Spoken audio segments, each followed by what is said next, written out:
Voilà plus de 25 ans que Mimi Mati brille dans le rôle emblématique de Joséphine Ange Gardien. Très reconnaissante de cette longévité remarquable, l'actrice espère pouvoir endosser ce costume encore longtemps. Interrogée par Le Parisien à l'occasion de la diffusion du prochain épisode le lundi 26 décembre 2022, elle est revenue sur les tout premiers épisodes de la série et sur le petit passage à vide que le programme a vécu au début des années 2010. Avec l'explosion du nombre de chaînes et les nouveaux programmes émergents, le succès de Joséphine Ange Gardien s'est un peu étouffé au cours de ces dernières années. Malgré tout, la série se maintient à plus de 3 millions de téléspectateurs.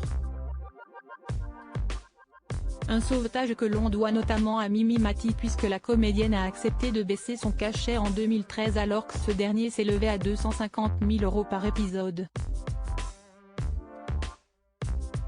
On ne pouvait plus faire comme à l'époque de Roger Hanin qui touchait des cachets faramineux, que je n'aille jamais atteint d'ailleurs.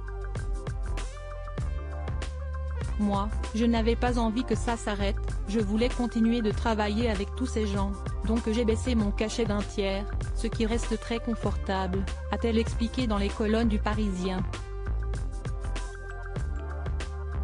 Une décision évidente pour Mimi Mati, cette baisse de salaire n'a pas été si terrible. Pour elle, il s'agissait même d'une évidence.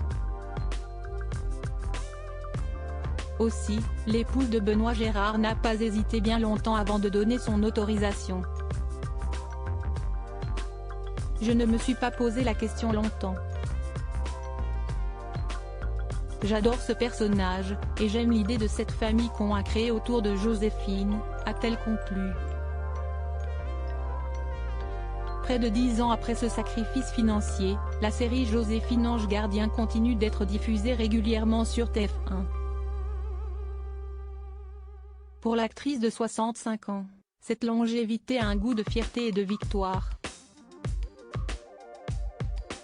Les fidèles téléspectateurs continuent quant à eux d'exprimer leur ravissement sur les réseaux sociaux, et notamment sur Instagram où la comédienne est suivie par près de 11 100 abonnés.